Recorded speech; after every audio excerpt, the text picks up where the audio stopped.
Welcome to Python night. हम लोगों ने फाइल हैंडलिंग के बारे में जान लिया और उनके इम्पोर्टेंट मेथड्स के बारे में जान लिया। इस वीडियो में हम लोग सीक और टेल फंक्शन के बारे में जानेंगे। हम लोग ये जानेंगे कि फाइल हैंडलिंग में कितने ज्यादा इंपॉर्टेंट होते हैं और इनको हम लोग क्यों और किस तरह से यूज करते हैं। तो फिर बिना टाइम को जाया किए अपनी आज की वीडियो स्टार्ट करते हैं। Let's start the intro.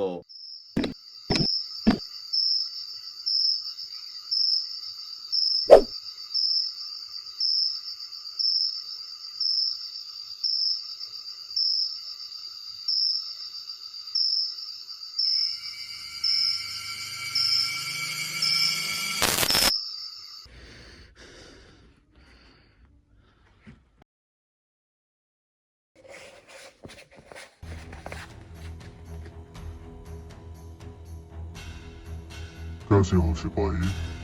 हाँ तुम्हें चुन लिया गया है। तुम्हें इस ताकत के लिए चुन लिया गया है। Welcome to Python nights. तो हम लोग आज अपने कंप्यूटर स्क्रीन पे फटाफट से चलते हैं और आज के ट्यूटोरियल के लिए एक फोल्डर बना लेते हैं। ट्यूटोरियल 31 के नाम से इसको ओपन करते हैं और यहाँ पे जाके ओपन विद कोड कर लेते हैं। चलो जी, यहाँ पे फटाफट से एक main.py नाम से फाइल बना लेते हैं। इसको बंद करते हैं, इसको रन करते हैं और इस टर्मिनल को घसीट के इधर ले जाते हैं। लो जी भाई, आप लोग के लिए स्क्रीन कास्ट मोड भी ऑन कर देते हैं। अब चलते हैं फटाफट से अपनी बुक की तरफ, देखते हैं सीक और टेल फंक्शन कहते हैं किसे। ठीक है। अब जो पाइथन के अंदर जो सीक फंक्शन है ना, वो कुछ इस तरह से काम करता है। आप लोग को अगर बाइट्स के बारे में, इससे पहले मैं आप लोग को बता दूं, बाइट्स बाइट्स के बारे में अगर आप लोग को नहीं पता, आप लोगों ने देखा होगा कि यार ये इतने बाइट्स के जीबी, हमने आपने सुना होगा वो होती है गीगाबाइट्स, फिर एमबी, मेगाबाइट्स, केबी, किलोबाइट्स। ठीक है। ये बाइट्स जो होती है ना, एक बाइट्स अगर आप लोगों ने एंटर किया हुआ तो आप लोग को थोड़ा बहुत आइडिया होगा इस बारे में। नहीं है तो फिर आप लोग रिसर्च कर सकते हैं थोड़ा सा। मैं आप लोग को बताता हूँ, बाइट्स होती है करेक्टर्स। ठीक है। एक करेक्टर एक बाइट्स में शुमार किया जाता है। तो यहाँ पे हम उस बाइट्स को भी हम थोड़ा-सा डिस्कस करेंगे क्योंकि वो इस टॉपिक में यूज़ होगा। अब ऐसे प्रत्येक पाइथन सीक और टेल फंक्शन का यूज़ के अंदर पॉइंटर को कंट्रोल करने के लिए होता है। ठीक है। ये फंक्शंस तब काम आते हैं जब हमें फाइल के स्पेसिफिक पार्ट को रीड या राइट करना हो। ठीक है। हमने देख लिया भाई साहब, जब हमने रीड लाइन्स फंक्शन का हमने यूज़ किया, तो तब हमने क्या किया कि भाई साहब रीड लाइन फंक्शन, अगर आप लोग को नहीं पता, आप लोग डायरेक्ट इसी वीडियो से आए हो तो यहाँ पे आई बटन में आप लोग को नज़र आ रही होगी मेरी प्रीवियस वीडियो। तो आप लोग वहाँ पे ओपन कर सकते हो। मैंने वहाँ पे रीड लाइन्स, बाकी राइट मेथड्स के बारे में बताया था आपको। ठीक है। नहीं देखी तो आप लोग देख सकते हो, कोई मसला नहीं। रीड लाइन्स हमने देखा था कि रीड फंक्शन जो होता है वो सारी की सारी फाइल को एक साथ रीड करता है। रीड लाइन उसकी लाइन्स बना देते हैं, स्पेसिफिक लाइन से हम रीड कर सकते हैं। ठीक है। अब यहाँ पे सीक क्या करते हैं, सीक जो है स्पेसिफिक कैरेक्टर से भी रीड कर सकता है। ये भी हम इसके अंदर नॉर्मली हमें ये चीज़ों की ज़रूरत नहीं पड़ती, हम रीड और रीड लाइन से अपना काम चला लेते हैं, लेकिन some time for some reason हमें इस चीज़ की ज़रूरत पड़ जाती है और हमें ये आना भी चाहिए। ठीक है। What is file pointer? जब हम एक ये इस चीज़ को ज़रा गौर से सुनना, आँखें खोल के भाई, हेलो, हेलो, होश करो। इस चीज़ को ज़रा गौर से सुनना, वरना आपको कहें यार मुझे समझ नहीं आई इसके बारे में। What is file pointer? जब हम एक फाइल ओपन करते हैं, फाइल पॉइंटर एक कर्सर की तरह होता है। ठीक है। ये जो आप देख रहे हो मेरे कंप्यूटर पे जो घूम रहा है ना, ये वाला भाई, मैं आप भी दिखाता हूँ। ये ठीक है, इसे कहते हैं कर्सर। ठीक है। अब ये देखो, अब आप साथ-साथ गौर से पढ़ो, आप लोग को आसानी से नज़र आएगा। जब हम एक फाइल ओपन करते हैं, फाइल पॉइंटर एक कर्सर की तरह होता है जो ये बताता है कि अगला अगला रीड या राइट ऑपरेशन फाइल की किस पोजीशन पर होगा। By default file pointer file के स्टार्ट में होता है। ठीक है। अब ये यहाँ से अगर किसने रीड करना शुरू किया तो उसके लिए ये है, ये फाइल पॉइंटर है यू। ठीक है। इसी तरह वो रीड करता जाएगा। अब थोड़ा-सा आगे गया, यहाँ पर आए। अब आप लोग को चाहिए भाई फाइल पॉइंटर किधर है, तो भाई इस टाइम ये फाइल पॉइंटर डी पर है। ये चीज़ है बस थोड़ा-सा। अब इतना हो सकता है आपको समझ में आ गया, इस चीज़ को अपने ज़हन में रखना है। अब एक लफ्ज़ को एक कैरेक्टर को एक बाइट भी कहते हैं। अब सीक फंक्शन, सीक का यूज़ फाइल पॉइंटर को किसी स्पेसिफिक पोज़ीशन पर मूव करने के लिए होता है। जिस तरह आप लोग का ये जो माउस होता है ना, माउस का आप यूज़ करते हो भाई इस वाले माउस को कहीं घुमाने पे, सीक फंक्शन आपके करैक्टर के अंदर के जो पॉइंटर या कर्सर को घुमाने के लिए सीक फंक्शन का यूज़ होता है। ठीक है। अब यहाँ पे आप क्या करते हो, ऑफसेट बताते हो, वेंस बताते हो। ठीक है।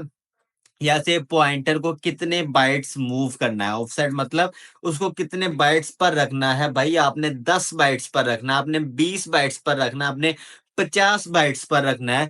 अब ये इसका मतलब होता है भाई, ये डिफ़ॉल्ट होता है 0, मतलब स्टार्टिंग में 1 होगा करंट पोज़ीशन, मतलब जहाँ पे आप कोई ऑपरेशन कर रहे हो, आप लोगों ने किसी रीड लाइन्स के ज़रिए किसी जगह पर पहुँच गए आप लोग, आपने वहाँ से उसको रीड करना चाहते हो, और अगर आप 2 यहाँ पर लिखोगे तो वो होगा वो एंड से, वो उल्टी गिनती, जिस तरह आपने वो क्या कहते हैं लिस्ट के अंदर स्लाइसिंग की थी ना बिल्कुल उल्टी, वो यहाँ पे बिल्कुल उल्टी चलने लग जाएगी, ठीक है? पॉइंटर को मूव करना। अब ये इसको अब ज़रा करके देखते हैं। इस वाली एग्ज़ाम्पल को मैं यहाँ से कॉपी कर लेता हूँ। थोड़े-से प्रैक्टिकल भी अब करके देखते हैं कि सारा मैंने ही बताना है आप लोगों को। हाँ, तो अब इसके अंदर मैं आप लोगों को बताता हूँ, आर का मुझे एरर देगा, ज़ाहिर-सी बात है। यार मैं इसको जो है कमेंट को इसको डिलीट ही कर देता हूँ, ये वाले कमेंट को।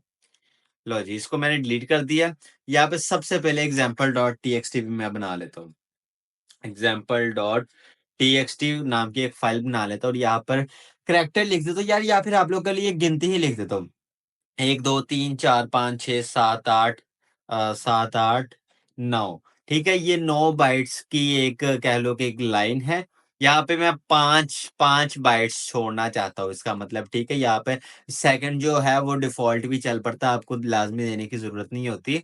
यहाँ पर मैं 5 बाइट्स छोड़ना चाहता हूँ और वहाँ से फिर उसको रीड करना चाहता हूँ, ये देखना यहाँ पे 6, 7, 8, 9 होगा। अब नेक्स्ट चीज़ देखते हैं कि यार ये देखो इसने 5 सीक ने कर दिया, 5 करैक्टर बढ़ा दिए। अब अगर मैं यहाँ पे 4 करूँगा तो सिर्फ़ 4 करैक्टर तक वो जंप करेगा, फिर उससे आगे से प्रिंट करना शुरू करेगा। आगे आप जो भी लिख सकते हो, कुछ भी लिख सकते हो, देखो मैंने रैंडमली सम की करैक्टर्स ऐड कर दिए, तो वो सारे के सारे प्रिंट हो जाएँगे, देखो। सब के सब प्रिंट हो गए। इसमें कोई मुश्किल नहीं होता, ये 1, 2, 3, 4 मैंने आपको समझाने के लिए लिखी थी, ताकि आपको आसानी के साथ समझ में आ जाए, ठीक है, इसके अंदर क्या चीज़ है। कोई इसके अंदर यार रॉकेट साइंस नहीं है, बहुत ही ज़्यादा आसान चीज़ है। ये देखो यहाँ पर भी मैंने वही यहाँ पे इंग्लिश की दी हुई है, वहाँ पे मैंने आपको थोड़ी आसानी से दे दी। अब ये चीज़, ये क्या करती है, ये मैं आप लोग को इसको भी करके दिखाता हूँ, ये वाली एग्ज़ाम्पल मैं लेके जाता हूँ। ये थोड़ी-सी कॉम्प्लिकेटेड है, एग्ज़ाम्पल जो है ना, ये वाली। हाँ, ये move file byte before that हमने 2 लिखा ही है, अब उसको उल्टा रीड करेगा, ये -5 पे जाएगा, ठीक है? और ये उसको उल्टा रीड करेगा। अब मैं इसको ऐसे ही करके इसको रन करता हूँ, तो देखो 5, 6, 7, 8, 9 इसने वही दिया। अब यहाँ पर मैं वो कर देता हूँ, अगर मैं पाइथन नाइट्स लिखता हूँ, तो फिर वो लास्ट के जो कैरेक्टर्स हो गए, उनको रीड करेगा। इस तरह से रीड करेगा। अगर यहाँ पे मैं कुछ कैरेक्टर्स ऐड भी कर देता हूँ, सम रैंडम कैरेक्टर्स ऐड करता हूँ, तो ये लास्ट के 5 कैरेक्टर्स ही जस्ट रीड करेगा। आप लोग देख सकते हो, जो लास्ट के जो ये वाले 5 कैरेक्टर्स है ना, एफ तक, इसने वही रीड करने हैं। ये इस तरह होता है उल्टा उसको चलाने वाला काम, ठीक है? उल्टी उल्टी उल्टा चक्का नहीं होता, उसको आप वो समझ लो, ये वो चीज़ है। अब नेक्स्ट जाके देखते हैं। हुँ। एग्जाम्पल में आर भी इसलिए लगाया गया क्योंकि आर फाइल को टेक्स्ट मोड में खोलता है, और जो आर बी है वो रीड बाइनरी फॉर्म में खोलता है। अगर आप लोग को बाइनरी के बारे में आइडिया हो, तो 0 1 वाली फॉर्म जो होती है उसको बाइनरी कहते हैं, और ये जो UTF-8 लगाया है ना, ये उसको डिकोड करता है। ये समझ लो कि यार एक स्ट्रिंग को ना बाइनरी फॉर्म में कन्वर्ट कर देता है। देखने में सेम लगेगा, बस इसके अंदर एक प्रोसेस होता है जो स्ट्रिंग से फिर बाइनरी फॉर्म में कन्वर्ट हो जाता है, ये वो काम करता है, ठीक है? अब फंक्शन का बिहेवियर ये आप लोग पढ़ना चाहे तो पढ़ सकते हो, इतना इम्पोर्टेंट नहीं है, लेकिन फजूल भी नहीं है, आप लोग पढ़ लेना, ठीक है? ये इसी की मैंने जो है मज़ीद एक्सप्लेनेशन की हुई है। अगर आपको आपका दिल करे कि भाई मैं इस एग्ज़ाम्पल को समझना चाहता हूँ, तो आप लोग ये समझ सकते हो। ठीक है? ये इन दोनों के अंदर मैंने डिफ़रेंस भी बताया कि सीधा जाने से और उल्टा जाने से क्या फ़र्क है। अब टेल फंक्शन करंट फ़ाइल की पॉइंटर की पोज़ीशन बताता है, ठीक है? अब यहाँ पे क्या करेगा, यहाँ पे उसकी जो जो उसकी जो फ़ाइल चल रही है ना, वो पोज़ीशन बताएगा। यहाँ पर हम करके देखते हैं अब। किधर गया? इसी एग्ज़ाम्पल पे। इसी एग्जाम्पल पे करके देखते हैं अब। फाइल फाइल डॉट टेल, ठीक है, इस चीज को हम प्रिंट भी कर देते हैं, ठीक है, प्रिंट।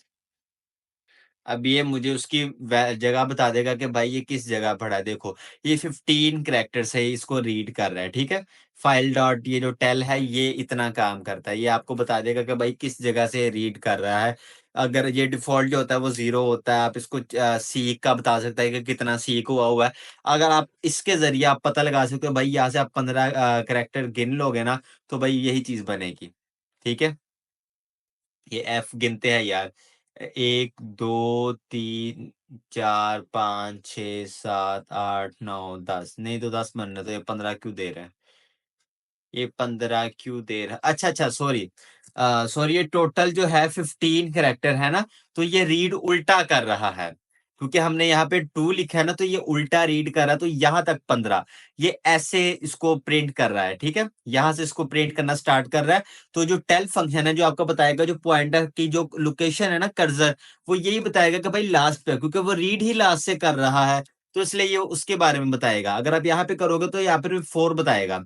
मैं इस चीज़ को इस वाली एग्ज़ाम्पल में भी करके आप लोगों को दिखा देता हूँ। अब ठीक है। अब एकदम बिल्कुल इसका जो सिंटैक्स है वो एकदम अच्छे से मैनेज हो गया है, अरेंज हो गया। अब यहाँ पे देखना, यहाँ पे मुझे 4 बताएगा। भाई ये वाला प्रिंट करो, ये वाला प्रिंट करके दो मुझे। 15, अभी भी ये 15 बता रहा है, क्यों बता रहा है 15? अगर मैं इसको ऊपर वाली लाइन में जाके करूँ तो ये मुझे 4 देगा। ये देखो, यहाँ पर 4 लाइन पे था, यहाँ पे 15 लाइन में चला गया। तो इस तरह आप देख सकते हो टेल फंक्शन जो है, आपके जो कर्सर है, ये वाला काम करता है। ये आपका बता रहा था कर्सर, ठीक है। बाय द वे, ये भी एक वो जो होता है power twice, Microsoft power twice, उससे ये चीज़ इनेबल होती है। आप लोग कर सकते हो, करना चाहो विंडोज़ में। ये पाइथन मैं आप लोग को सिखा रहा है, आपको आप लोग को विंडोज़ नहीं सिखा रहा। तो इस तरह से काम करता है, ठीक है। आप इनको इकट्ठे भी यूज़ कर सकते हो।